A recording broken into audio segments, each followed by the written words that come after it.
When the wind blows, the cradle will fall.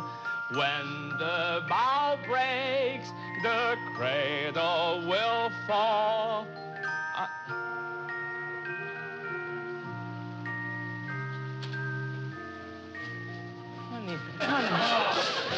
Honey, no. Yes. Really? Yes. Why didn't you tell me? Why, you didn't give me a chance. Are you kidding? No. It's me! Classic episode, Desi Arnaz, the visionary, trailblazing Cuban-American who revolutionized television and brought laughter to millions as Lucille Ball's husband on the beloved I Love Lucy. But not many realize his other lasting contributions to the entertainment world.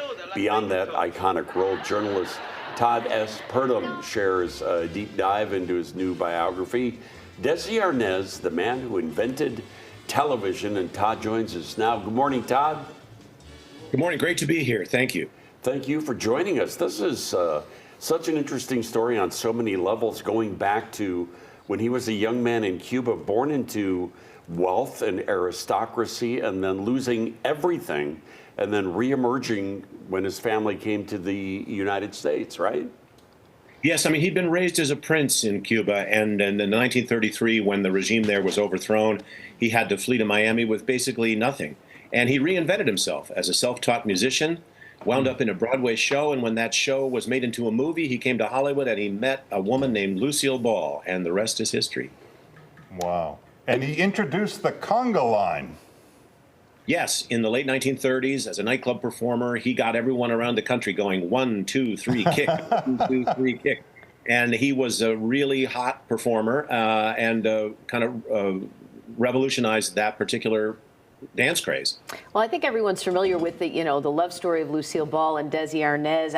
I think people might be more surprised. They know they created this company, Desilu, to produce I Love Lucy, but what did he do that was so revolutionary that hadn't been done before? He was really the driving force behind the scenes in getting the show on the air in the first place. And then, because you couldn't yet have a television signal that went all the way across the country, they lived in Hollywood, and CBS wanted them to do the show in New York. Desi and a team of people that he hired came up with the idea that they would film the show live in front of an audience in a soundstage with 3 cameras at once. And that had not really ever been done for a sitcom before. So pretty soon, all of television production moved to Los Angeles.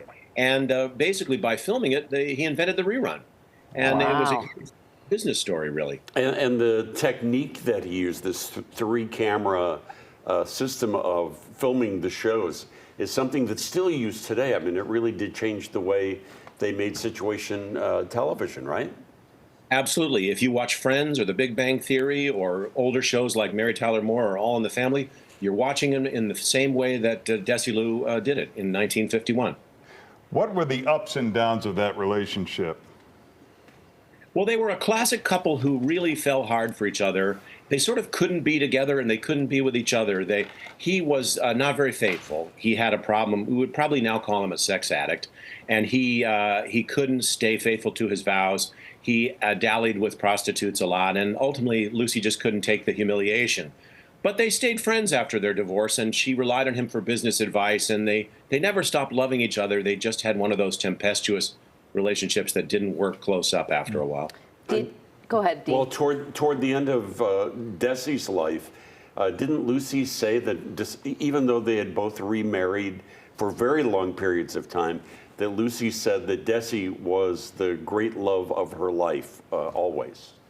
Oh, absolutely. And she always gave him credit as the driving force behind the show. Her secretary used to joke that when the secretary would say to Lucy, "Your husband's calling," Lucy would say, "Which one?" And, as Desi was dying, their daughter, Lucy Arnaz, put on some old tapes of I Love Lucy, and they watched them together, just repeating over and over again, "I love you, I love you." So I always wonder if the stars really reaped the monetary benefits of these shows. So since they created Desilu, he didn't die in poverty, did he? Did he die a wealthy man? He died in poverty, but that's only because he and Lucy got divorced and she bought him out of the company. And he then, he had about, in current dollars, he had about $30 million pot, but he ran through it by the end of his life. Lucy died very rich because she had taken the company and sold it off to Paramount in 1966. How do you run through $30 million? You know, he had racehorses. He had a house in Mexico. He had a beach house north of San Diego. And toward the end of his life, when he really was struggling financially, his accountant said that he still felt if he went out, he had to have a limousine and, put on the dog like he was still a big star. Wow. So it was tough. Those conga lines don't come cheap. The Wow. book is Desi Arnaz, The Man Who Invented Television. Thank you so much for joining us, Todd Purdom. It's great to be with you. Thank you.